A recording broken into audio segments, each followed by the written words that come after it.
మన శుద్ధ భక్తి యొక్క శుద్ధ భక్తులలో ఉండే లక్షణాలు ఆరింటిలో 2 చూసాం. మూడవది శాంద్రానంద విశేషాత్మ. ఇది సంస్కృతంలో. ఇక్కడ కృష్ణ చైతన్యం ద్వారా కలుగు సుఖము అన్నారు. ఆనందం, కలుగు ఆనందం, శాంద్రానంద ఆనంద అంటే విశేషమైన ఆనందం వస్తుంది కృష్ణ చైతన్యంలో. ఎటువంటి కృష్ణ చైతన్యంలో? శుద్ధ భక్తిలో. అది ఇంకా చెప్పాలంటే అది మాటలతో చెప్పేది కాదు, లేదా చేసి నవ్వి చూపించేది కాదు. అది ఎవరికి వాళ్ళు అనుభవిస్తేనే అర్థమవుతుంది, అది చెప్పేది కాదు ఆనందం. ఎందుకని? అది ఆత్మ ద్వారా కలిగేది, కృష్ణుడితోటి సంబంధం ద్వారా ఏర్పడేటువంటి ఆనందం. మరి సంబంధం ఏర్పడకుండా మనం ఎన్ని చెప్పినా ఏం చెప్పినా మనకి అర్థం కాదు. అందుకనే ప్రభుపాద లాంటి ఆచార్యులు హరినామంలో ఎంతో ఆనందం ఉంది, లేదా రూపగోస్వామి, సనాతన గోస్వామి వాళ్ళు అడుగుతున్నారు కదా ఏమని, నాకు చాలా నాలుకలు కావాలి, చెవులు కావాలి వినడానికి. అంటే మనకేమనిపిస్తుంది, అదేంటి ఇన్ని చెవులు ఇన్ని నాలుకలు, మనకి 16 మాలు చేయాలంటేనే ఎప్పుడైపోతాయిరా అని మనకు అనిపిస్తుంది. అది ఇక్కడ. కానీ ఆ నామంలో అంత ఆనందం ఉంది. కృష్ణుడి యొక్క సేవలో, కృష్ణుని స్మరణలో, కృష్ణుడి ఆలోచనలో, కృష్ణుడి గురించి ప్రచారంలో ఎంతో ఆనందం ఉందని చెప్తున్నారు ఇక్కడ. ఎంత విశేషాత్మ, శాంద్రానంద విశేషాత్మ. కాబట్టి ఆ ఆత్మ కూడా విశేషమే, ఆ జీవుడు కూడా. ఎందుకంటే వాడు ఉండే పరిస్థితి వేరు. శ్రీల రూపగోస్వామి వివిధ సుఖ విధానములను, అంటే ఆనందాలు ఏదైతే ఉందో సుఖాలు విశ్లేషించి తెలిపారు. ఏమిటి? సుఖమును వారు 3 రకాలుగా వర్గీకరించారు, 3 వర్గాలు చేశారు. ఒకటి భౌతిక భోగము, అంటే ఇంద్రియ భోగం ద్వారా కలిగే సుఖము. 2 పరబ్రహ్మముతో ఐక్యమవుట ద్వారా, అంటే నిరాకార మాయావాదులు, నిరాకారవాదులు అంటే పరబ్రహ్మంతో ఐక్యం అంటే ఆత్మస్థితిలో ఆత్మానుభూతి చెందడం. 3 కృష్ణ చైతన్యం ద్వారా కలుగు సుఖం, అంటే కృష్ణ చైతన్యంలో అత్యుత్తమైన సుఖం ఏంటంటే కృష్ణ ప్రేమ. మరి తక్కువ స్థాయిలో కూడా ఆనందం అనేది కలుగుతూ ఉంటుంది, అంటే మొదటి దశలో ఉన్నప్పుడు కూడా. కానీ మొదటి దశలో చాలామందికి ఆనందం వస్తుంది, అంటే భక్తిలోకి రాగానే, ముఖ్యంగా ప్రవేశించిన వెంటనే. అది చాలామంది ఏం చెప్తుంటారంటే కృష్ణుడు వాళ్ళకి ఒక ఎలాంటిదంటే, అది మీరు ఎప్పుడైనా ఇప్పుడు కొత్తగా ఎక్కువ ట్రెండ్ అది నడుస్తుంది బయట. కొత్తగా కంపెనీలు పెట్టగానే మీరు చూడవచ్చు, జియో వాడు కూడా కొన్ని రోజులు 6 నెలలు ఫ్రీ, మొత్తం అన్నీ ఫ్రీ ఇచ్చాడు కదా. అంటే 100 రూపాయలు కడితేనే 6 నెలలు ఫ్రీ. అంటే చాలా చీప్ అనమాట, ఏముండదు, ఏం పెద్ద చేయాల్సిన పని లేదు. కానీ తర్వాత ఏమవుతుంది? 6 నెలల తర్వాత నెలకి 250 కట్టాలి. అలాగే కృష్ణుడు కూడా, ఆచార్యులు ఏం చెప్తున్నారంటే కృష్ణుడు తన వైపు ఆకర్షించడానికి భక్తులు ఎవరైతే చేయడానికి మొదట్లో వస్తారో ఒక రకమైన ఆనందం ఇస్తారు. ఎందుకనంటే దాన్ని గుర్తుంచుకొని వాడు ఇంకా ముందుకెళ్ళడానికి. కానీ అది కొంతకాలమే ఉంటుంది, తర్వాత ఉండదు. అది మొదటి దశలో వస్తుంది. కానీ చివరి దశలో వచ్చేది ఏదైతే ఉందో శాశ్వతంగా వస్తుంది. ఎప్పుడు? కృష్ణ ప్రేమ వచ్చినప్పుడు, భావ ప్రేమ స్థాయిలోకి వెళ్ళినప్పుడు, ముఖ్యంగా నిష్ఠ, రుచి దశ దాటాలి. ఇవన్నీ కూడా మనం చెప్పుకున్నాం లేదో వస్తాయి ఇవన్నీ, నిష్ఠ, రుచి దశలన్నీ కూడా. తంత్రశాస్త్రంలో పరమశివుడు తన భార్య అయిన సతీదేవితో ఈ విధంగా పలికిన. శివుడు సతీదేవితో చెప్తున్నాడు, ప్రియ సతీ, గోవిందుని పాదార విందములను ఆశ్రయించి పూర్తి కృష్ణ చైతన్యమును సాధించిన వ్యక్తికి నిరాకారవాదులు వాంఛించు సిద్ధులన్నీ అతనికి గొప్ప సులభముగా అనుగ్రహించబడును. అంతేకాకుండా శుద్ధ భక్తులు అనుభవించు ఆనందమును కూడా అతడు అనుభూతి చెందును. కాబట్టి ఎవరైతే కృష్ణుడి యొక్క భక్తిలో పరిపక్వత చెంది కృష్ణ ప్రేమని పొందుతారో వాళ్ళకి నిరాకారవాదులు ఎవరైతే ఉంటారో, మాయావాదులు, నిరాకారవాదులు, వాళ్ళు సిద్ధుల్ని కోరుకుంటారంట, కొన్ని సిద్ధుల్ని. ఎందుకని? వాళ్ళు అవన్నీ చూపించి వాళ్ళ గొప్పతనాన్ని, నిరాకారవాదులే కాదు చాలామంది కోరుకుంటారు సిద్ధుల్ని. అటువంటి సిద్ధులన్నీ కూడా శుద్ధ భక్తులకు వస్తాయంట, కానీ వాళ్ళు చూపించారు శుద్ధ భక్తులు. ఎందుకంటే వాళ్ళకి ఇవి తుచ్చమైనవి కనపడతాయి, ఇవి సిద్ధులన్నీ కూడా. ఇంకా ఏంటి? అటువంటి వాళ్ళకి, ఆ శుద్ధ భక్తులకి దివ్యానుభూతి కూడా కలుగుతుంది, దివ్యమైన ఆనంద అనుభూతి. అది ఇప్పుడే చెప్పుకున్నాం, అదే మనం మాటల్లో చెప్పేది కాదు, అంతే.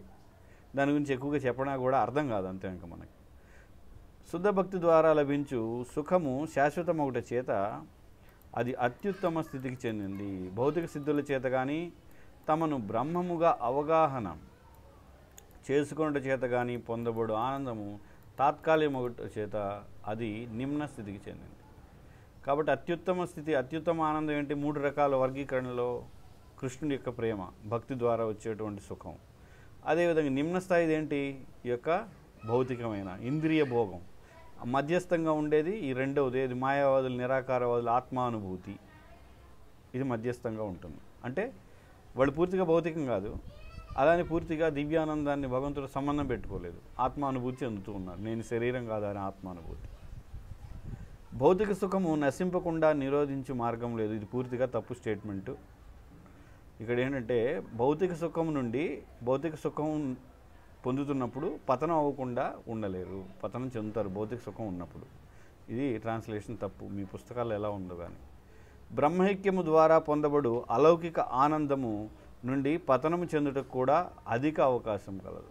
కాబట్టి బ్రహ్మైక్యం ఎవరు? నిరాకారవాదులు. ఇప్పుడు 3 రకాల సుఖాల్లో మొదటిది ఏంటి? భౌతిక సుఖాన్ని అనుభవిస్తే మనం పతనం చెందుతాం. అంటే మనం మనిషి జన్మ కాదు, తర్వాత ఏదో జన్మకు వెళ్ళే అవకాశం ఉంది. తర్వాత బ్రహ్మైక్యం ఉన్నప్పుడు కూడా పతనం చెందుతాం. ఎందుకని? అక్కడ భగవంతుడితో సంబంధం లేదు కాబట్టి శాశ్వతంగా ఉండలేము ఆ స్థితిలో అని. ఒకవేళ బ్రహ్మజ్యోతిలోకి వెళ్ళినా కూడా అక్కడి నుండి కూడా పతనం చెందుతారని మనకు ఆచార్యులు చెప్తున్నారు. ఎందుకని? జీవుడు ఎప్పుడు కూడా భగవంతుడితో ఏదో ఒక సంబంధం, ఏదో కార్యం క్రియాశీలంగా ఉంటే తప్ప ఉండలేడట. కాబట్టి ఒక్కడే అలాగ ఉండలేడు. బ్రహ్మజ్యోతిలో అలా ఒక జీవి అలా ఉండిపోవాలంతే. అంటే ఆత్మ ఆత్మ అనే స్థితిలో ఆత్మానందం అంతే. కానీ అది సరిపోదంట జీవుడికి, ఇంకా ఎక్కువ కావాలని. ఎందుకని? ఆనందాంబుది వర్ధనం కదా, ఆనందం అనేది పెరుగుతూ ఉంటుంది. ఎవరికి? కృష్ణుడికి పెరుగుతుంది, జీవుడికి. ఎప్పుడు? కృష్ణుడితో సంబంధం ఉన్నప్పుడు. అలా లేనప్పుడు ఏమవుతుంది? ఒక స్థాయిలో ఆగిపోతుంది అది. గొప్ప మాయావాది సన్యాసులు, గొప్ప పండితులు, దాదాపు ఆత్మసాక్షాత్కారం సాధించినట్టు వారు కూడా కొన్నిసార్లు రాజకీయ లేక సంఘసేవ రంగంలోనూ ప్రవేశిస్తుండటను మనం చూడవచ్చు. ఈ మధ్యకాలంలో మన ఇస్కాన్లో కూడా ఒక అతను, ఒక టెంపుల్ ప్రెసిడెంట్ ఆంధ్రప్రదేశ్లో, ఆయన కూడా రాజకీయాల్లోకి దిగాడు. దిగి మళ్ళీ వెనక్కి వచ్చేసాడు, అది వేరే విషయం. ఇప్పుడు పేరు అవన్నీ చెప్పట్లేదు. రాజకీయాల్లో దిగాడు అంటే ఏంటి అర్థం? ఎందుకు అలా వెళ్తున్నారు? చాలామందికి వస్తుంది ఈ సందేహం. రాజకీయాల్లోకి వెళ్ళిపోయి అక్కడేమీ గెలవలేదు, మళ్ళీ వెనక్కి వచ్చేసి మళ్ళీ ఇప్పుడు ప్రచారం మళ్ళీ అన్నీ చేస్తున్నాడు. అసలు ఎందుకు జరుగుతుంది ఇలాగా? ఎందుకు అలా అనిపిస్తుంది? అంటే ఎవరైనా పతనం చెందుతారంటే పతనం చెందుతారు. బ్రహ్మచారులు చాలామంది ఉండి అక్కడ, అంటే మరి భక్తి బాగుంటుంది కదా, ఆనందం కదా అని మనం ఎప్పుడు చెప్తూ ఉంటాం. మరి ఆనందం అక్కడ లభించట్లేదా? ఎందుకని? ఒక 15 ఏళ్ళు 20 ఏళ్ళు ఉన్న తర్వాత మళ్ళీ సంసారం, భార్య పిల్లల వైపు రావడం, లేదా పూర్తిగా భక్తిని కొంతమంది గృహస్థులు 20 ఏళ్ళు సీరియస్గా 10 ఏళ్ళు చేసేసి మళ్ళీ మాంసం తినడం, ఇటువంటివి మొదలు పెట్టడం లాంటివి, ఇవన్నీ కూడా జరుగుతూ ఉంటాయి. వీటికి అనేక కారణాలు ఉన్నాయి. అంటే స్థిరంగా ఇది కారణం అని చెప్పలేము. కానీ ఏదైనా పెద్దది జరగడానికి ప్రధాన కారణం, అంటే ఈ ఆనందంగా సుఖంగా చక్కగా భక్తియుతుల సేవలో ఉన్నప్పుడు పతనం అవడానికి ప్రధాన కారణం ఏమై ఉంటుందంటే వైష్ణవ అపరాధం. వైష్ణవ అపరాధం చేయడం, లేదా వైష్ణవ అపరాధం నేరుగా చేయకపోవచ్చు, కానీ ఈ కృష్ణ చైతన్య ఉద్యమాన్ని అడ్డుకోవడం, అంటే వాళ్ళ యొక్క భక్తి ద్వారా వాళ్ళకున్న పవర్, ఉదాహరణకి జీబీసీ అది ఇది పవర్ నుంచి మిగతా వాళ్ళని రానివ్వకుండా చేయడం, ఇవన్నీ చేయడం ద్వారా కూడా రావచ్చు. లేదా వాళ్ళలో అనర్థాలు ఉంటాయి, అది శుద్ధి పొందకుండా అలా ఉండిపోతుంది. ఆ అనర్థం ఒక సమయం వచ్చినప్పుడు బయటకు వస్తుంది.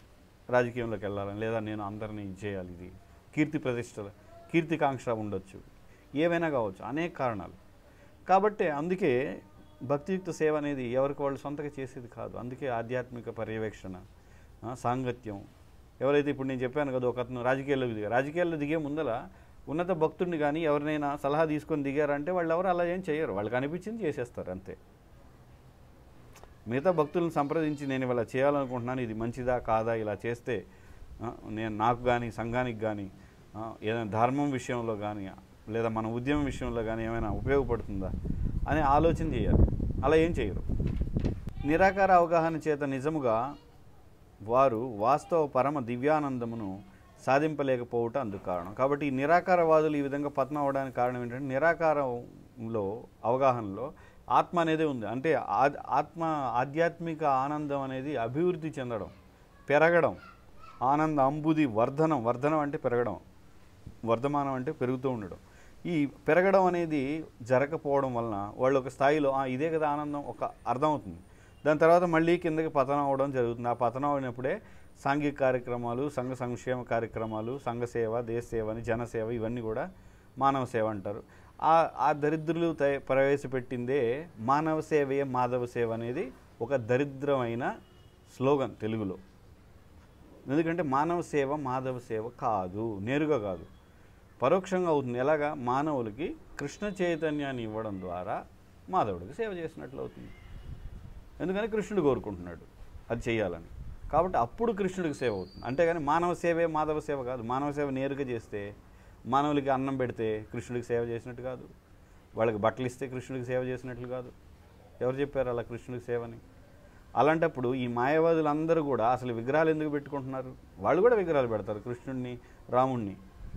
అదే విగ్రహాలు అవసరం లేదు, గుడి కూడా అవసరం లేదు మాయావాదులకి, కానీ పెడతారు.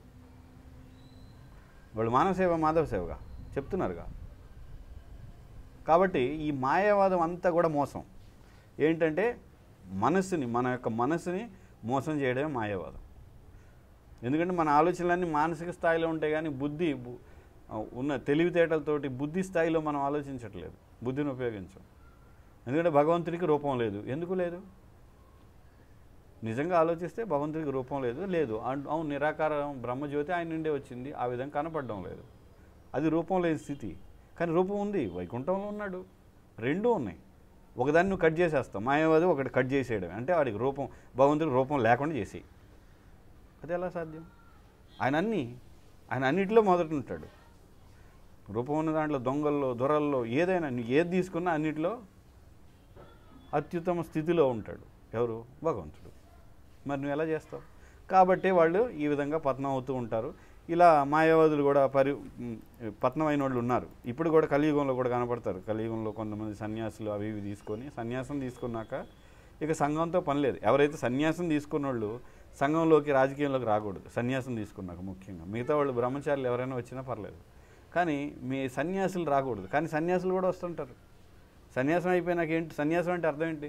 ఇక నాకు ఈ సంసారంతో ఏమొద్దు, కేవలం భగవంతుడితోనే సంబంధం, ఆధ్యాత్మిక జీవనమే నాకు కావాలి అనేది అర్థం సన్యాసం. కానీ ఎందుకు వస్తారు? ఎందుకంటే అక్కడ సరైనది లేక, ఆ సంతృప్తి ఆనందం అనేది లేకపోతే కింద పడిపోతారు.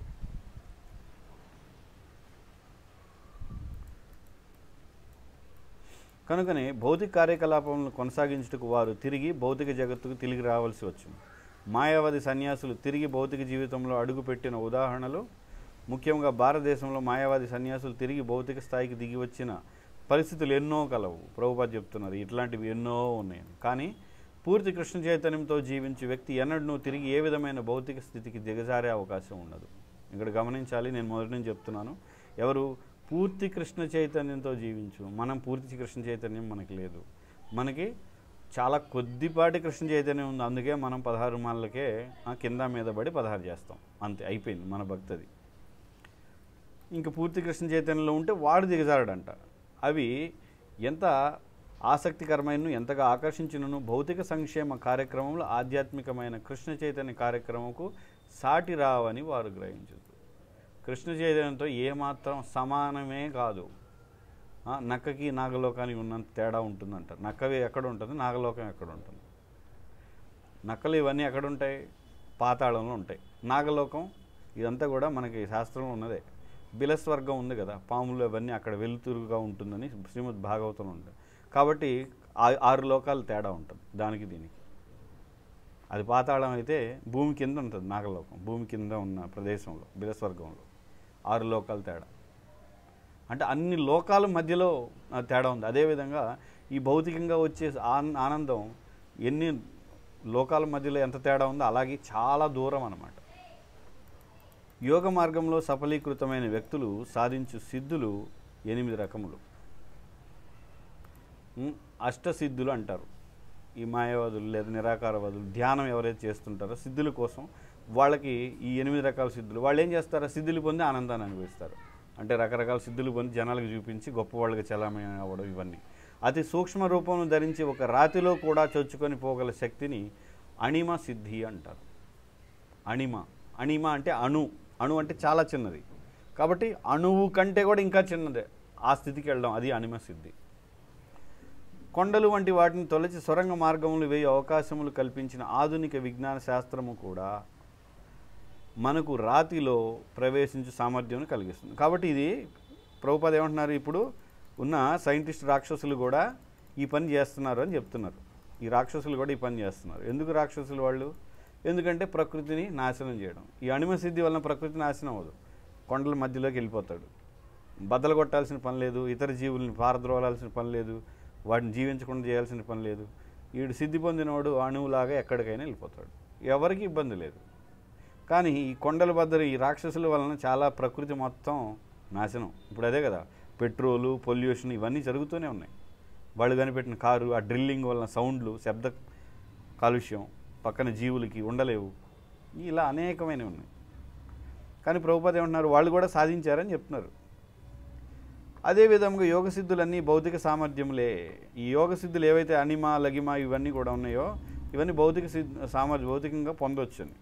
మరొక ఉదాహరణకు ఒక రకమైన యోగ సిద్ధితో అంటే లగిమ శరీరం మిక్కిలి తేలికయ్యేలా చేసి నీటిలోను గాలిలోను తేలిపోవడం తోడ్పడు. లగిమ లఘు, గురువు లఘు. గురువు అంటే పెద్దది, లఘు అంటే చాలా చిన్నది అయిపోవడం. అంటే మొత్తం ఈ తేలిక బరువుల్లోనే అన్నిటికంటే తక్కువ బరువు అయిపోవడం వలన ఏమవుతుంది, తేలిపోతుంది.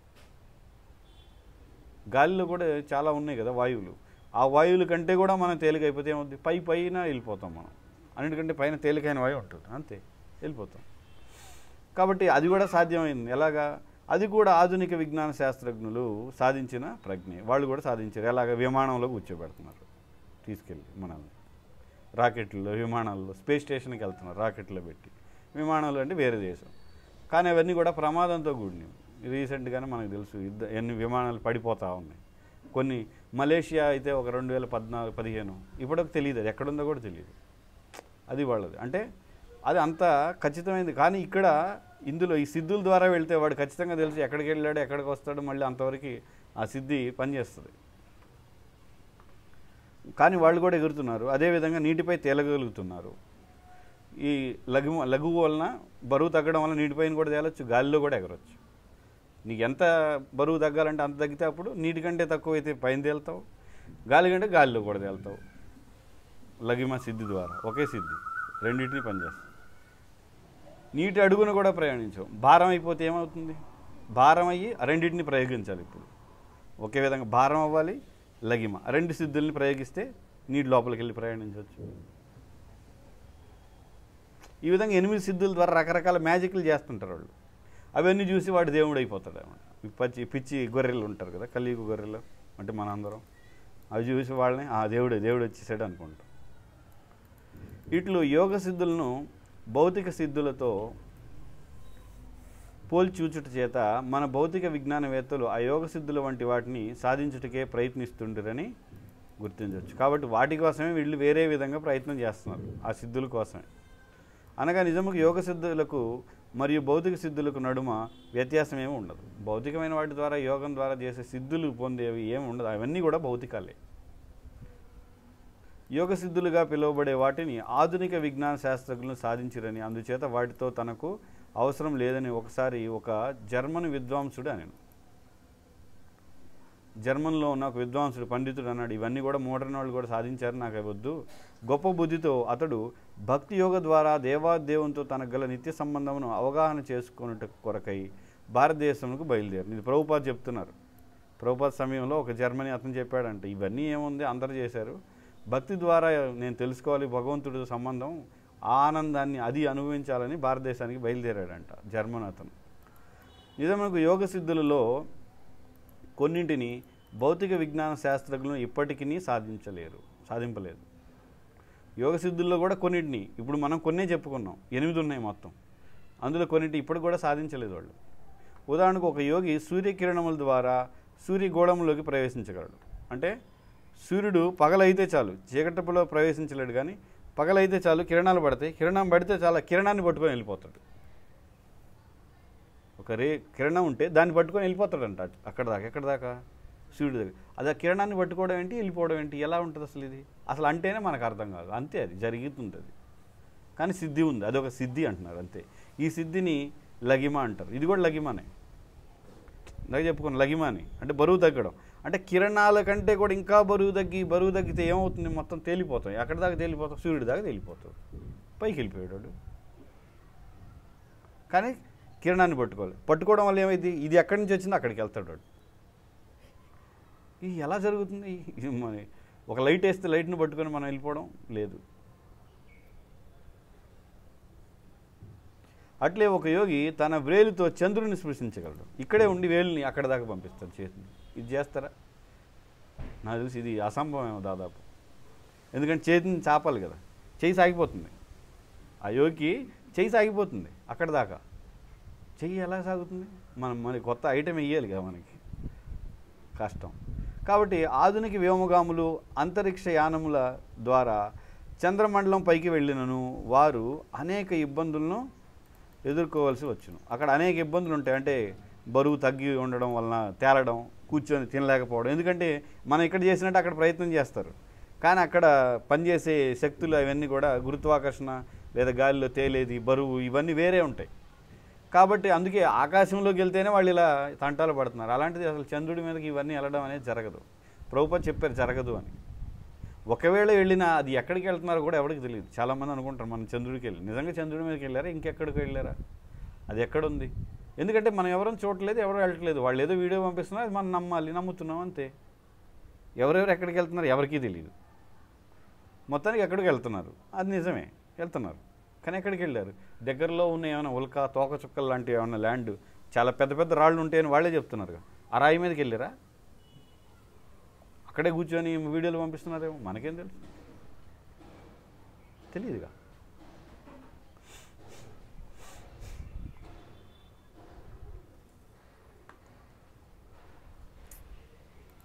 కానీ యోగసిద్ధితో ఒకరు తమ చేతిని పొడిగించి వ్రేలితో చంద్రుని స్పృశించగలరు. ఈ సిద్ధిని ఏమంటారు? ప్రాప్తి అంటారంట. ప్రాప్తి, పొందడం. ప్రాప్తి అంటే పొందడం. నేను పొందాను అంటే నేను వాళ్ళని తాకితే అది నేను పొందినట్టు. అంటే ఇక్కడే ఉండి ఇంకొకటి ఏమైనా ఆ సిద్ధితోటి ఇంకెవరినైనా తాకాలనుకున్నాడు, అమెరికా ప్రెసిడెంట్ నేను తాకాలను, ఇక్కడే ఉండి వాడు అక్కడ చేయి ఆడదాకా పెడతాడు, తాకేస్తాడు. ప్రాప్తి పొందినట్లే. ప్రెసిడెంట్ని లేదా వైట్ హౌస్ని నేను తాకాలి, తాకు. అమెరికాలో ఎక్కడో ఉంది, ఇక్కడే చేయి దాపితే తాకుతాడు, అయిపోయింది. ఈ సిద్ధిని సాధించిన యోగి చంద్రుని స్పృశించటే కాదు, తన చేతిని ఎక్కడికైనా విస్తరింపజేసి తనకు కావలసిన దాన్ని గ్రహించగలడు. ప్రాప్తి అంటే పొందగలడు. అంటే ఎక్కడో ఏదో పండు ఉంది వనంలో, ఇక్కడే ఉండి ఆ చేతితో పండు కొనేసి ఇచ్చేస్తాడు, పండు కోసేసి అయిపోయింది, పొందేశాడు. ఒకరు వేలాది మైళ్ళ దూరంలో కూర్చొని ఉన్నప్పటికీ వాంఛించినచో అతడు దూరాన గల ఒక ప్రాంతంలోని తోటలో గల ఫలమును కూడా కోసుకోగలడు. ఇది ప్రాప్తి సిద్ధి. అంటే ఇక్కడ ఇవన్నీ ఎందుకు చెప్తున్నారు? ఈ సిద్ధుల కంటే కూడా కృష్ణ చైతన్యంలో, కృష్ణుడి యొక్క సేవలో ఉండే ఆనందం చాలా దివ్యం అంట. అంటే ఇవన్నీ కూడా తుచ్చమైనవి కనపడతాయంట వాళ్ళకి. ఈ భూగోళంలో ఒక అత్యల్ప భాగమును నాశనం చేయగల అణ్వస్త్రాలను ఆధునిక శాస్త్రవేత్తలు తయారు చేసిరి. కానీ ఈశితాను సిద్ధి చేత యోగి ఒక పూర్తి గోళమును కేవలం తన సంకల్ప మాత్రంనే సృష్టి చేయుట కానీ నశింపజేయుడు కానీ చేయగలడు. ఇది ఒక మన ఋషుల్లో ఒక అతను విశ్వామిత్రుడు చేశాడు ఒకసారి. ఇది ఈశిత అనే సిద్ధి ద్వారా త్రిశంకు స్వర్గాన్ని సృష్టించేశాడు, ఒక గోళాన్ని సృష్టించేశాడు, ఆ స్వర్గాన్ని. అది ఇక్కడ ఏంటి, ఆధునిక శాస్త్రవేత్తలు ఒకదాన్ని నాశనం చేస్తున్నారు, ఒక ప్రదేశాన్ని. అంటే అణుబాంబు వేస్తే అంతే కదా, అక్కడ ఏం పుట్టవు, ఏం చెయ్యవు, మొత్తం అంతా నాశనం. కొన్ని వేల సంవత్సరాల వరకు, వందల సంవత్సరాల వరకు అక్కడ ఇంకేం పుట్టడం ఉండదు, ఏముండదు, అంతా కూడా శూన్యం, ఇంక ఏమి పనికిరాని స్థలం అది, అంతే. అక్కడ వెళ్ళి ఆ గాలి పీల్చడం కూడా దరిద్రమే, ఆ వచ్చే వాసన ద్వారా. మరొక సిద్ధి పేరు వసిత. ఈ సిద్ధితో యోగి ఇతరులను ఎవరినైనా వశపరుచుకోగలడు. వశీకరణ అంటారు కదా, వశీకరణ విద్య, వశపరుచుకోవడం. అంటే ఇంకా వాళ్ళు ఒకసారి వీళ్ళతో మాట్లాడితే ఇంక వీడేం చెప్తే వాళ్ళు అదే చేస్తుంటారు, అది వశీకరణ అంటే. అలా చేయగలరు. ఈ సిద్ధితో యోగి ఇతరులు ఎవరినైనా వశపరుచుకోగలడు. ఇది ఒక రకపు వశీకరణమే. అంటే దీన్ని ఏమంటున్నారు? హిప్నాటిజం. ఇప్పుడున్న హిప్నాటిజం ఇది మాటలతో పనిచేస్తుంది. ఎవరు ఉన్నారు కదా హిప్నాటిజం చేసేవాళ్ళు, ఎవరో తెలుగులో కూడా ఉన్నాడు ఒక అతను ఫేమస్ హిప్నటిస్టు. చాలామంది హిప్నటిజం చేసి వాళ్ళ ద్వారా నిజాలు బయటికి తెప్పిస్తుంటారు కొన్నిసార్లు. అంటే ఏమవుతుంది, ఇతను మాట్లాడుతున్నప్పుడు అతను వీళ్ళ అధీనంలోకి వచ్చేస్తాడు, తెలియకుండానే మనసులో ఉన్నది బయటికి వచ్చేస్తూ ఉంటుంది, చెప్పేస్తూ ఉంటాడు. అది వశీకరణే కదా. దాదాపు దీన్ని ఎవరూ నిరోధించలేరు. కొన్నిసార్లు వసిత అను ఈ సిద్ధిని సాధించిన యోగి జనుల నడుముకు వచ్చి మాటల గారడితో వారి మనస్సులను వశపరుచుకొని వారిని కొల్లగొట్టుదురు, ధనమును కాజేసి పారిపోతుంటారు. ఇదంతా కూడా పారిపోతుంటారు. ఎందుకని వశపరుచుకున్నప్పుడు మాట్లాడుతూ ఏంటి నువ్వు డబ్బులు తీసుకొస్తావు ఇంట్లోకి వెళ్ళి, డబ్బులు వాడే వెళ్ళి తీసుకొస్తాడు, వాడే ఇచ్చేస్తాడు వీడికి, వీడు వెళ్ళిపోతాడు తీసుకొని, ధనం ఇస్తాడు, అన్నీ ఇస్తాడు. మరొక యోగ సిద్ధి కలదు, అది ప్రాకామ్యముగా పిలువబడును. ఈ ప్రాకామ్య సిద్ధితో యోగి తాము కోరిన దేనైనా సాధింపగలడు. అంటే ఇంద్రజాలం, ప్రాకామ్యం అంటే ఇంద్రజాలం, దాని కోరిన దేన్నైనా సాధించగలడు. అంటే ఇంద్రజాలం చేసేవాళ్ళు కూడా ఉన్నారు కదా, పీసీ సర్కారా ఎవరో, వాళ్ళు ఒక మొత్తం ఏంటి రైలు లేకపోయినా రైలు ఉందని చూపిస్తారు వాళ్ళు. అందరు రైలు ఉంది చూడండి అంటే వాళ్ళ వశీకరణలోకి వెళ్ళి నిజంగా రైలు ఉంది అనిపిస్తుంది. అదంతా కూడా ఒక భ్రమ జరుగుతూ ఉంటుంది ఆడ. ఉదాహరణకు తన కంటిలోనికి నీటిని ప్రవేశపెట్టి తిరిగి దాన్ని బయటకు రప్పించగలడు ప్రాకామ్య సిద్ధితోటి. కంటి లోపల నీళ్లు పోసేస్తాడంట, మళ్ళీ కంటిలోంచి బయటకు రప్పిస్తాడు. ఇది ఇంద్రజాలం కదా. మామూలు కంటిలోకి సాధారణంగా అయితే వెళ్ళవు, అంత నీళ్లు ఎలా వెళ్తాయి, కానీ ఇంద్రజాలం. కేవలం తన సంకల్పం మాత్రమే అటు అద్భుతములెన్నింటినో అతడు చేయగలడు. ఈ సిద్ధుల ద్వారా యోగ సిద్ధులన్నింటిలోనికి అత్యుత్తమైనది కామావసాయత. ఇది అత్యుత్తమైనది, ఇప్పుడు చాలా చెప్పుకున్నాం. ఇది చివరిది అంటే కామావసాయత అనేది చాలా ఉన్నతమైన, ఇది కూడా ఒక విధమైన ఇంద్రజాలం, ఇది కూడా ఇంద్రజాలమే. కానీ ప్రాకామ్య సిద్ధి ప్రకృతి నియమములకు లోబడియే అద్భుతములను సృష్టించక తోడ్పడును. కంటిలోకి నీళ్లు అంటే నీళ్లు పోసినప్పుడు ఇది కిందకి రావడం, మళ్ళీ లోనకు వెళ్ళినట్టు ఉండడం, ఇవన్నీ కనపడతాయి. కానీ ఈ కామావసాయత అనేది, కామావసాయత ప్రకృతి విరుద్ధ కార్యాలను కూడా చేస్తుంది. అంటే మన గాలిలో తిరగిబడి నడవడం లాంటివి, గాలిలో తిరిగి తల కింద కాళ్ళు పైకుండా అక్కడ నడుస్తూ ఉంటాడు. అది ఎలా సాధ్యం కాదు, అంటే మన నియమాలు ఏం పనిచేయవు కాదు, అట్లా చాలా ఉంటాయి. అంతెందుకు, అలా నియమాలు పనిచేయనివే భూమి మీద ఒక ప్రదేశం ఉంది. ఏంటది, ఒక ప్రదేశంలో మీరు ఒక చెక్క వేస్తే కింద పెడితే ఒక గోలి అది పైకి వెళ్తుంది, చెక్క పైకి. ఒక ప్రదేశం ఉంది, మీరు చూసారు లేదు, ఒక చెక్క ఫ్లాట్గా ఉన్న చెక్క, అది నిజం కాదా? ఏదైనా ప్రిన్సిపల్ ఏదైనా కానీ మొత్తానికి మనకి తెలిసిన నియమం ఏంటి, కిందకి రావడం. కానీ అక్కడ అలా పనిచేస్తుంది, అది ఒక ప్రదేశం ఉందని చెప్తున్నారు. కానీ అక్కడ ఏం జరుగుతుంది ఏంటో మనకైతే తెలియదు, రియల్గా ఏం జరుగుతుంది, అది పెట్టారా ఏంటి అనేది. అలాంటిది ఇక్కడ ఈ కామావసాయిత అనేది అంటే మొత్తం ప్రకృతిలో నియమాలకన్నీ విరుద్ధంగా వాడు పనిచేస్తూ ఉంటాడంట. కాబట్టి అది చూస్తే ఏమవుతుంది, ఇంకోటి దేవుణ్ణి చేసేయడమే మన పని, మనం అదే కదా చేయాలి. ఎందుకంటే మనకేం అర్థం కాదు, ఎవరు చేయలేని చేస్తే ఇంకోటి దేవుణ్ణి చేసేయాలి.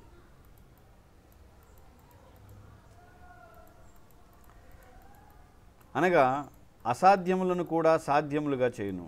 భౌతిక స్థితికి చెందిన అట్టి యోగ సిద్ధులను సాధించిన వ్యక్తి అధిక మొత్తంలో తాత్కాలిక ఆనందమును పొందుదనుట్లో సందేహం లేదు. తాత్కాలిక ఆనందం, అందరూ చప్పట్లు కొట్టడం, అందరూ ఆయన కీర్తించడం, గొప్పవాడిగా చూడడం వల్ల ఏమవుతుంది, తాత్కాలిక ఆనందం. ఇదంతా ఏ ఆనందంలోకి వస్తుంది, ఇంద్రియ భోగంలోకి వస్తుంది. లేదా ఇక బ్రహ్మైక్యం ద్వారా, బ్రహ్మైక్యం అంటే వాడు ఆత్మ అనేది వాడికి తెలుసు, అది కూడా వాడికి ఉంటుంది ఆనందం. కాబట్టి ఇంద్రియ భోగం మరియు బ్రహ్మైక్యం, నిరాకారవాదులు, ఈ రెండిటి ఆనందాలను పొందుతాడు వాడు. కానీ కృష్ణ భక్తులు కృష్ణ ప్రేమ వలన వచ్చే ఆనందం ఉండదు. ఆధునిక భౌతిక ప్రగతి పై మెరుగుల పట్ల ఆకర్షింపబడువారు కొందరు మూర్ఖముగా కృష్ణ చైతన్యోద్యమను బుద్ధిహీనులకు మాత్రమేనని భావిస్తారు. పై మెరుగులకి ఈ మోడర్న్ వాటికి అలవాటు పడిన వాళ్ళందరూ కృష్ణ చైతన్యం ఏముంది, హరే కృష్ణ అని కూర్చొని హరే కృష్ణ అనుకోవడం, మట్టి ఏదో పెట్టుకోవడం, తిలకం అంట, అదేదో ద్వారకలో మట్టి పెట్టుకోవడం, పూసుకోవడం ఒంటి నిండా తిలకం అని, ఊరికి ప్రణామాలు కింద పడి దొల్లడం, ఎగరడం, ఇవి ఏంటిదంతా, ఏం లేదు ఇందులో అని అంటారు వాళ్ళు. మూర్ఖంగా బుద్ధిహీనులు మాత్రమే ఈ విధంగా అనుకుంటుంటారు. నేను ఒక చక్కటి ఇల్లు, కుటుంబము, కామ సంభోగం, చక్కగా మైథునం చేస్తున్నాను, సంభోగం చేస్తున్నాను, ఇల్లు ఉంది, చక్కగా తింటున్నా, ఆధునిక సౌకర్యాలు అన్నింటినీ అనుభవిస్తూ చక్కగా ఉన్నాను, ఈ భక్తి ఏముంది, ఏం లేదు అని అనుకుంటారు వాళ్ళు. కానీ ఆ భౌతిక స్థితి నుండి ఒకరు ఏ క్షణమైన భ్రష్టులు కావచ్చునని వారు ఎరుగురు.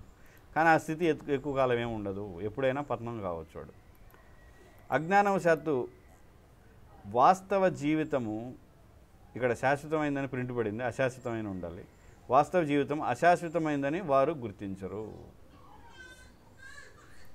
అంటే కాబట్టి అజ్ఞానం వల్ల ఏంటి, వాస్తవ జీవితం అశాశ్వతం, ఏది ఇప్పుడు జరుగుతున్న జీవితం అశాశ్వతమైందని వాళ్ళు తెలియదు. దేహముకు సంబంధించిన తాత్కాలిక భోగములు జీవిత లక్ష్యం కాదు. ఈ తాత్కాలిక భోగాలే జీవిత లక్ష్యం కాదు కదా, కానీ అదే మన జీవిత లక్ష్యం ప్రస్తుతం. జనులు కేవలం భౌతిక సుఖములలో కనిపించు మెరుగులను చూచి మురిసిపోవుటకు గాఢమైన వారి అజ్ఞాన అంధకారమే కారణం.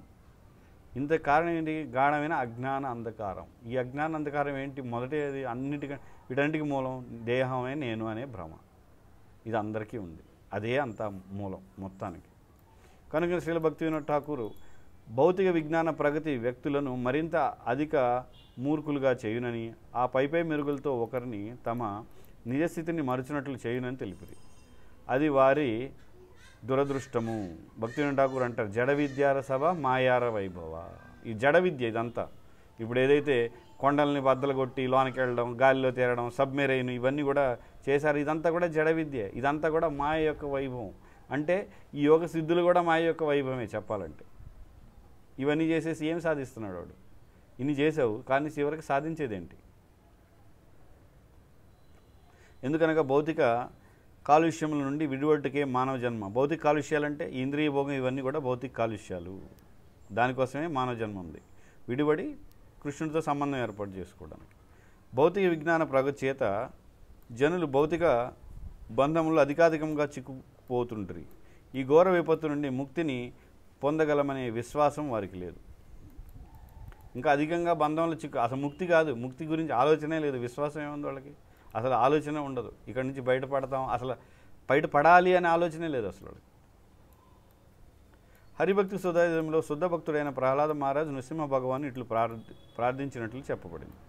ప్రభు, భక్తియుక్త సేవలో నేను దృఢ నిశ్చయుడు కావాలని మాత్రమే నేను నీ పాద పద్మములను పదే పదే ప్రార్థిస్తుంది. నా కృష్ణ చైతన్యంలో అధికాధికమైన దృఢ స్థిరత్వము మాత్రమే కోరుకుందాం. ఎందుకనగా కృష్ణ చైతన్యం ద్వారా భక్తియుక్త సేవ ద్వారా లభించు ఆనందము ఎంత శక్తివంతమైనదనగా దానితో ఇతర ధర్మార్థ కామ మోక్షము సిద్ధులన్నింటినీ కూడా ఒకరు సులభంగా సాధించవచ్చు. ప్రహ్లాదు చెప్తున్నాడు, భక్తియుక్త సేవలో వచ్చే దివ్యానందం ఎటువంటిదంటే ధర్మ అర్థ కామ మోక్షాల ద్వారా ఏదైతే వస్తుందో అవన్నీ కూడా కృష్ణ చైతన్యం ద్వారా వస్తాయి. కాబట్టి ప్రత్యేకంగా ఏం చేయాల్సిన పని లేదు, అంతకంటే ఎక్కువ ఆనందమే వస్తుంది అని చెప్తున్నారు ఇక్కడ. అందుకని ఏమంటున్నారు? కృష్ణ చైతన్యంలో దృఢంగా ఉండడమే నాకు కావాలి, కాబట్టి స్థిరత్వాన్ని ఇవ్వమని ప్రహ్లాదుడు ప్రార్థిస్తున్నాడు. నిజానికి ప్రహ్లాదుడు ప్రార్థిస్తున్నాడంటే ప్రహ్లాదు శుద్ధ భక్తుడు అయినా కూడా ప్రార్థిస్తున్నారు. కాబట్టి ఇందాకే నేను చెప్పాను, మొదట్లో వచ్చినప్పుడు మనకి ఏంటి ఆనందం వస్తుంది, జియో వాళ్ళు ఇచ్చినట్టుగా ఫ్రీగా వస్తుంది. ఆనందం ఎక్కువ కాలం ఉండదు. ఎందుకంటే మనం భాగవతంలో కూడా నారదుడికి కృష్ణుడు దర్శనమిచ్చి, నేను నీకు దర్శనం ఇచ్చాను, ఎందుకు ఇచ్చానంటే నిన్ను ప్రోత్సహించడానికి భక్తిలో, కాబట్టి నువ్వు ఇప్పుడు తపస్సు చేసి పూర్తిగా శుద్ధి చెంది భక్తిలో స్థిరంగా నువ్వు ఉండాలి అని చెప్తారు నారదుడికి కూడా భగవంతుడు. అలాగే మనం కూడా అంతేగాని ఊరికే ఏది వచ్చేది. కానీ చాలామంది ప్రచారం ఎలా ఉంటుంది, ఊరికే మీరు హరినామం చేయండి అయిపోద్ది, ఒకసారి చెప్పండి అయిపోద్ది. అలా ఏం అవ్వదు. అలా అయిపోతే ఇంకేముంది, అందరూ శుద్ధ భక్తులు అయిపోవచ్చుగా. ప్రపంచంలో అందరి చేత ఒకసారి నామం చెప్పించేస్తాం మనం. అది పెద్ద కష్టమేం కాదు, ఎవరైనా చెప్పేస్తారు, అందరూ శుద్ధ భక్తులు అయిపోతారు. ఇంక నిజమునకు శుద్ధ భక్తుడు ఎవరును ఈ సిద్ధులలో దేన్ని ఆశించాడు. శుద్ధ భక్తుడు ఏ శుద్ధ భక్తుడు కూడా ఈ సిద్ధులు ఆశించాడు. ఇప్పుడు మనం చెప్పుకున్నాం. ఎందుకనగా కృష్ణ చైతన్యంతో భక్తియుక్త సేవ ద్వారా లభించు ఆనందము దివ్యము అపరిమితమైనది. అది దివ్యమైంది, పరిమితం కాదు. అంటే ఇంతే ఆనందం కాదు, అది పెరుగుతూ ఉంటుంది. ఆనందాంబుది వర్ధనం అని చెప్తున్నాం కదా మనం శిక్షాష్టకంలో చైతన్య మహాప్రభు చెప్తున్నారు. అంటే కృష్ణ చైతన్యంలో వచ్చే ఆనందం పెరుగుతూ ఉంటుంది. ఇతర ఏ ఆనందం కూడా దానికి సాటి రాదు. ఇతర ఏ కార్యముల ద్వారానైనా సాధింపబడు ఆనంద సాగరము కృష్ణ చైతన్యం ద్వారా సాధింపబడు ఆనందంలోని ఒక బొట్టుకు కూడా సాటి రాదని చెప్పబడింది. కాబట్టి ఈ నిరాకారం ఇదంతా కృష్ణ చైతన్యంలో వచ్చే ఆనందం సముద్రం అయితే అందులో 1 లీటర్ నీళ్ళు నిరాకార ఆనందం. 1 లీటర్ నీళ్ళు ఎంత, సముద్రం ఎంత, చాలా ఉంది. కనుక శుద్ధ భక్తుల్లో స్వల్ప పురోగతి సాధించిన వ్యక్తి కూడా ధర్మ అర్థ కామ మోక్షం వంటి వాటి ద్వారా కలుగు ఆనందమును కూడా సులభముగా కాలదన్నగలడు. అంటే పక్కకు దోసేస్తాడు, అసలు ఎందుకు పనికిరాని తుచ్చమైందిగా చూస్తాడనమాట. శ్రీ చైతన్య మహాప్రభుకు కోలావేచ శ్రీధరుడను ఒక గొప్ప భక్తుడు కలడు. అతడు గొప్ప పేదవాడు. అరటి ఆకులతో దొప్పలు చేసి అమ్ముతూ చిన్న వ్యాపారం చేసేవాడు. అతడి ఆదాయం దాదాపు శూన్యం, అంటే పెద్దగా ఏం రాదు, రోజుకు మహా అంటే ₹1 వస్తుంది. అయినను అతడు తన ఆ స్వల్ప ఆదాయంలో సగభాగమును గంగాదేవి ఆరాధన కొరకు వినియోగిస్తూ మిగిలిన సగభాగంతో ఏదో విధముగా జీవితంను గడుపుతుంది. అంటే వస్తే రూపాయి దాంట్లో ₹1.5 గంగాదేవిని అంటే పూలు పళ్ళు కోసి ఆమెను అర్చించి మిగతా సగభాగంతో ఆయన హరినామం చేసుకుంటూ రోజు ఆయనకు కావాల్సిన ప్రసాదం వీటికి ఏర్పాటు చేసుకున్నాడు. ఒకసారి శ్రీ చైతన్య మహాప్రభు తన అంతరంగిక భక్తుడైన కోలావిచ శ్రీధరునికి ప్రత్యక్షమే అతడు కోరు ఏ సంపద నేను ప్రసాదించేదనని చెప్పాడు. నువ్వు ఏది కోరుకుంటే అది వస్తుంది అని. కానీ శ్రీధరుడు తనకు ఏ భౌతిక సంపద అవసరం లేదని. అతడు తన ప్రస్తుత స్థితిలో సంతృప్తి చెంది శ్రీ చైతన్య మహాప్రభు పాదపద్మముల పట్ల దృఢ విశ్వాసమును భక్తిని మాత్రమే సాధించదలిచాను. కాబట్టి ఆయన ఏం చెప్పారు, చైతన్య నీ పాదాల పట్ల నాకు శరణాగతి ఉంటే చాలు, నీ పట్ల భక్తి ఉంటే హరినామం చేసుకుంటే చాలు, ఈ హరినామంలో సంకీర్తనలో ఉండే ఆనందం నాకు చాలు, నాకు ఏ సంపదలు అవసరం లేదు. అంటే అర్థం ఏంటి, శుద్ధ భక్తుడికి మిగతావన్నీ కూడా తుచ్చమైనవే, అంత ఆనందం శుద్ధ భక్తిలో ఉంది. అట్టి శుద్ధ భక్తుల స్థితి వారు రోజులో 24 గంటలు భక్తియుక్త సేవలో గడుపగలిగించో వారు ఇతరమైన ఇంకా దేనిని కోరరు. చివరికి మోక్షం ద్వారా లభించే ఆనందము లేక భగవద్ ఐక్యమును కూడా వారు వాంఛించరు. భగవద్ ఐక్యాన్ని కూడా వాళ్ళు కోరుకోరు. భక్తియుక్త సేవలో స్వల్ప పురోగతిని సాధించిన వ్యక్తి ధర్మార్థ కామ మోక్షముల ద్వారా కానీ పంచవిధ ముక్తుల ద్వారా కానీ లభించు ఎట్టి ఆనందమైన తృణముగా పరిగణించునని నారద పంచరాత్రము తెలుపుతుంది. నారద పంచరాత్రం నారదుడు వారి ద్వారా ఇచ్చిన పంచరాత్రంలో ఏంటి, ధర్మార్థ కామ మోక్షాల ద్వారా వచ్చేది. కానీ పంచవిధ ముక్తులు ఏంటి, సాలోక్య, సామీప్య, సాయుజ్య, సారిష్టి, ఈ విధంగా 5 రకాల ముక్తులు కూడా వాళ్ళకి అవసరం లేదు. అంటే భగవద్ రాజ్యంలో కృష్ణుడు వైకుంఠంలో కానీ ఎక్కడికి అవసరం లేదు. భక్తియుక్త సేవలో అంత ఆనందం, ఎక్కడుండైనా భక్తియుక్త సేవ చేయొచ్చు, అంత ఆనందం ఉండదు. ధర్మార్థ కామ మోక్షముల ద్వారా లభించు ఆనందము లేక ఇంద్రియ తృప్తికి సంబంధించిన ఆలోచన కానీ శుద్ధ భక్తుని హృదయంలో ప్రవేశించుట కూడా ఏమాత్రము సాహసింపలేదు. శుద్ధ భక్తుని హృదయం మనకు కాదు, మనకి ఎప్పుడు పన్నీర్ తిందామా, బజ్జీలు తిందామా, ఎప్పుడు మైదున అవకాశం వస్తుందా, ఎప్పుడు ఏం తిందాం, ఏం తాగుదామా, ఎక్కడికి వెళ్దాం, ఎక్కడికి తిరుగుదాం, ఇవన్నీ మనకు అనిపిస్తాయి. కానీ ఈ ఆలోచనలు కూడా అసలు వాళ్ళ దగ్గరకు కూడా వెళ్ళవంట, శుద్ధ భక్తుల యొక్క హృదయాలకు ప్రవేశించవంట. రాణిగారి సమస్త పరివారము భక్తి ప్రపత్తులతో ఆమెను అనుసరించినట్లు ధర్మార్థ కామ మోక్షముల ద్వారా లభించు ఆనందమును కూడా భగవత్ సేవ ద్వారా లభించు ఆనందమును అనుసరించును. కాబట్టి ఈ ఆనందాన్ని పొందేవాళ్ళు మిగతా అన్ని సుఖాలు సహజంగా వెంట వస్తూ ఉంటాయంట శుద్ధ భక్తులకి. అనగా శుద్ధ భక్తునికి మూలము నుండి లభించి ఎట్టి ఆనందముకు కొరత ఉండదని అర్థం. కాబట్టి ఆయనకి లభించిన ఆనందం ఏమి ఉండదు. కృష్ణ సేవను తప్ప ఇతర దేనిని అతడు వాంఛింపడు. ఏమైనను ఒకవేళ అతను హృదయంలో ఏదైనా వాంఛ కలిగినచో భక్తుడు కోరకపోయినను భగవానుడు దానిని నెరవేర్చు. కాబట్టి అందుకే చాలా జాగ్రత్తగా ఉండాలి.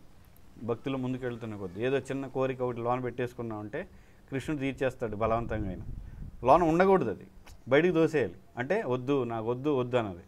దాని గురించి మళ్ళీ పదే భక్తి చేస్తూ భక్తిలో పురోగతి చెందుతూ ఒక కోరికను అలా పెట్టేసుకున్నామంటే కృష్ణుడు తీర్చేస్తాడు. జరుగుతుంది. మనకి అలాంటి ఉదాహరణ కూడా ఒకటి ఉంది. ఎవరు, మనకి కర్దమముని గొప్ప భక్తుడు, భక్తి చేస్తాడు, కానీ లోపల కోరిక కూడా ఉంది పెళ్లి చేసుకోవాలి. కాబట్టి దేవహూతి వచ్చేసింది, భోగం చేశాడు, మళ్ళీ తపస్సుకి వెళ్ళిపోయాడు. పిల్లలు పుట్టగానే మళ్ళీ కర్దముని తపస్సు చేసుకొని మళ్ళీ భక్తి సేవలోకి వెళ్ళిపోయాడు. కాబట్టి చాలా జాగ్రత్తగా ఉండాలి. ఒకటి ఉన్నా కూడా తీర్చేస్తాడు. తీర్చడం వల్ల ఏమవుతుంది, చాలా సమయం వృధా అవుతుంది కదా భక్తుడికి. ఇంద్రియ భోగంలో ఉండి మళ్ళీ నిజంగా భక్తి కావాలనుకున్నాడు ఏం చేస్తాడు, అదంతా అయిపోయినాక మళ్ళీ ఆలోచిస్తాడు, ఏంటి నేను ఎందుకు చేశాను ఈ ఇంద్రియ భోగం, అంతా ఎందుకు చేసే అవసరం లేదు కదా అనిపిస్తుంది వాళ్ళకి, తుచ్చమైంది కదా అని. కాబట్టి భగవంతుడు తీరుస్తాడంట. ఎందుకని కృష్ణుడు తీరుస్తున్నాడు వాళ్ళ కోరిక, అరే నా కోసం అన్నీ చేస్తున్నాడు, ఇతనిలో ఇది వస్తే ఎందుకు తీర్చలేను, తీసుకో, ఏ భోగం కావాలి, మైదనం కావాలా తీసుకో, ఆహారం కావాలా తిను, ఏం కావాలో అన్నీ ఉన్నాయి ఇక్కడ. కాబట్టి ఈ కృష్ణ చేతి శుద్ధ భక్తిలో వచ్చే ఆనందం అంత దివ్యమైందంట. శాంతరానంద విశేషాత్మ. అది మాటలతో మనం లేదా చూసి లేదా వీడియోలు చేసి చెప్పేది కూడా కాదు. చాలామంది ప్రయత్నం చేయొచ్చు, వీడియోలు చూసి షూటింగ్ చేసి ఒక సినిమా తీసి ఆనందం, అది దానివల్ల కాదు. హరే కృష్ణ. ఎవరికైనా ప్రశ్నలు ఉన్నాయా? లేవు. భక్తి రసామృతం కీ జై, శ్రీల రూప గోస్వామి కీ జై, శ్రీ చైతన్య మహాప్రభు కీ జై, శ్రీల ప్రభుపాద కీ జై.